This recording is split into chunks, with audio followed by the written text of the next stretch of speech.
They say it simply: eat less, move more. And somewhere inside that simplicity, a belief takes root that dieting is a neutral act, that the body will cooperate, adjust, and reward the discipline with results. But the body does not cooperate. It adapts. Sitting at the base of your throat is a small, butterfly-shaped gland, one most people never think about until something goes wrong. It produces hormones that govern how fast every cell in your body burns energy. It speaks to your brain, your heart, your liver, your bones, and when you diet for too long, it goes quiet. Not suddenly, not dramatically, silently. This is the biology of what happens inside your thyroid when the diet does not end. It begins before anyone notices. No headline symptom, no dramatic signal, only a slow accumulation of changes that most people explain away. Blaming stress, a poor week of sleep, the demands of a busy life. The hands feel colder than usual.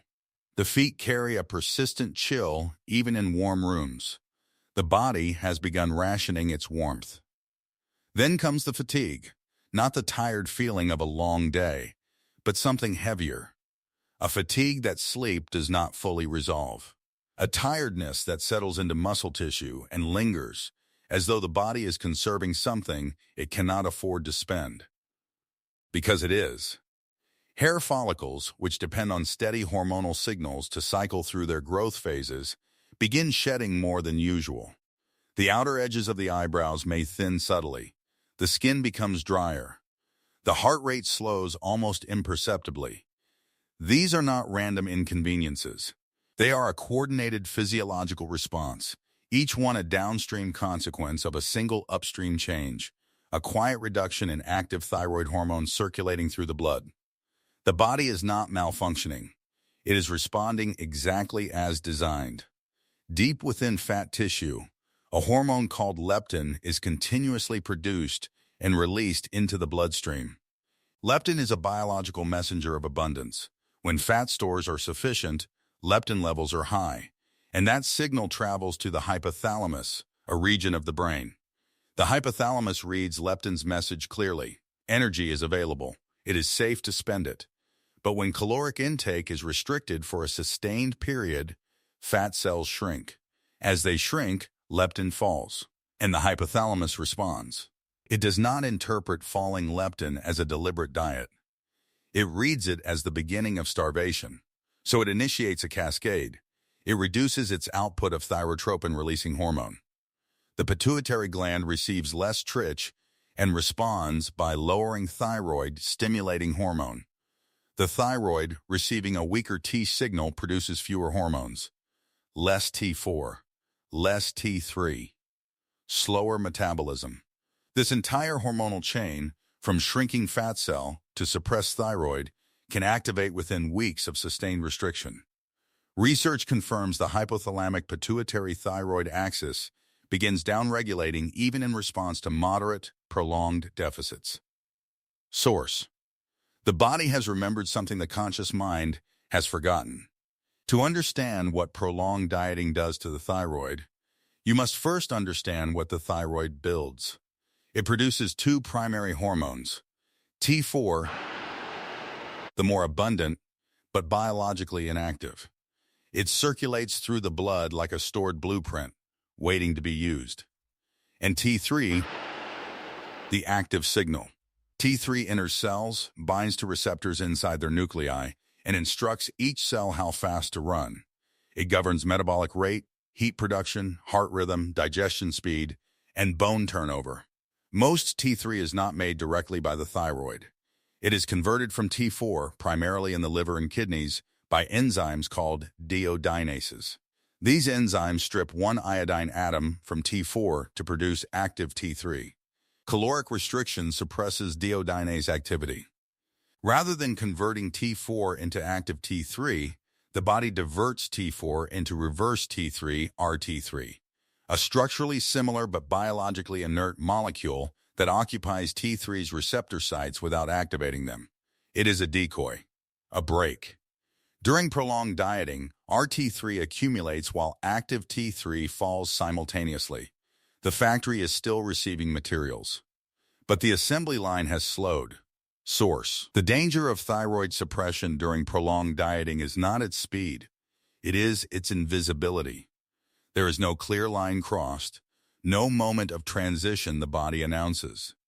The suppression accumulates the way frost forms on glass, gradually, in layers, until the window is opaque and no one remembers when the clarity disappeared. By the second and third month of sustained caloric restriction, circulating T3 levels can drop by up to 50% in some individuals. Research documents that this reduction corresponds to a decrease in basal metabolic rate of 15 to 40%.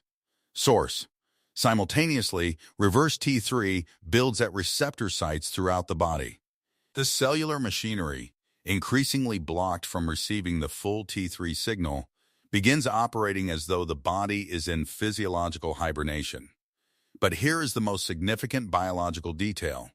The body does not automatically reset when the diet ends. With chronic dieting, thyroid hormone levels and resting metabolic rate often remain suppressed well beyond the period of active restriction, sometimes for months, sometimes for years. The diet has ended. The thyroid has not been told. There is a phrase that circulates widely in health culture: starvation mode. It is routinely dismissed, labeled as a myth, an excuse, an unscientific idea. The dismissal is itself the myth. The body does not stop burning calories entirely during restriction, but it recalibrates through precise hormonal mechanisms faster than the conscious mind observes. Research published in the journal Aging confirms that long-term caloric restriction consistently lowers circulating T3 in both primate and human models. The reduction is not a side effect. It is the mechanism. Source: a second common belief holds that all diets affect the thyroid equally. They do not. Low-carbohydrate diets suppress deiodinase enzyme activity more significantly than calorie-restricted diets that maintain carbohydrate intake. A person on a very low-carb protocol may show normal TSH and T4 on standard blood work, while their active T3 is substantially reduced, a discrepancy that standard panels do not reveal. And the belief that thyroid adaptation is temporary? For chronic, repeated restriction, the kind common in yo-yo dieting, research suggests the system may remain suppressed long after normal eating resumes. The thyroid does not work alone. Every system in the body operates on instructions thyroid hormones help deliver. When those hormones are chronically low, even subtly, even without a formal clinical diagnosis, the downstream effects are measurable. The cardiovascular system slows, heart rate decreases, cardiac output drops. Studies consistently associate reduced free T3 with lowered cardiovascular efficiency. Source: cholesterol metabolism shifts. T3 governs the liver's production of LDL receptors. When T3 falls, LDL clearance slows and blood lipid profiles change, not from dietary fat, but from suppressed cellular machinery. Bone remodeling loses its balance. Gastrointestinal transit slows. Red blood cell production may quietly decline, subtly reducing oxygen delivery across tissues. And the liver, the primary site of T4 to T3 conversion, finds itself in a feedback loop. Caloric restriction reduces liver function, which reduces T3 production, which reduces metabolic output across every system downstream. These are not consequences of dramatic thyroid failure. They are the quiet effects of a gland running below its design capacity, for months, for years, without ever triggering a clinical alarm. The body does not suffer without speaking. It speaks in the only language it has, the language of physiology. Every symptom associated with prolonged thyroid suppression is a precise biological signal, not a complaint, not a failure. A message from a system that is running exactly as programmed, just under-resourced. Cold intolerance is measurable thermogenesis reduction. T3 instructs the mitochondria to burn fuel for heat. With less T3, the mitochondria burn a quieter fire. The cold is not imagined. It is cellular. Persistent fatigue is a direct consequence of reduced apsynthesis. When the T3 signal weakens, the cellular currency of energy diminishes proportionally. Hair thinning is cell cycle biology. The follicle, one of the body's most metabolically active structures, spends more time resting, less time growing, when its hormonal signal is interrupted. And the weight loss plateau, the wall most long-term dieters encounter, is not a failure of willpower. It is metabolic equilibrium. The body has reduced its energy output to match its energy input. The deficit has been neutralized by the body itself. The thyroid is 4 centimeters wide, less than 30 grams, and yet it holds the metabolic rhythm of an entire body in its output. When that output falls, not from disease, but from the body's ancient survival intelligence, the effects travel silently outward, to the heart, the liver, the gut, the bones, the blood. They arrive quietly. They accumulate slowly. And in some cases, they persist long after the diet ends. The body gives signals before it breaks down.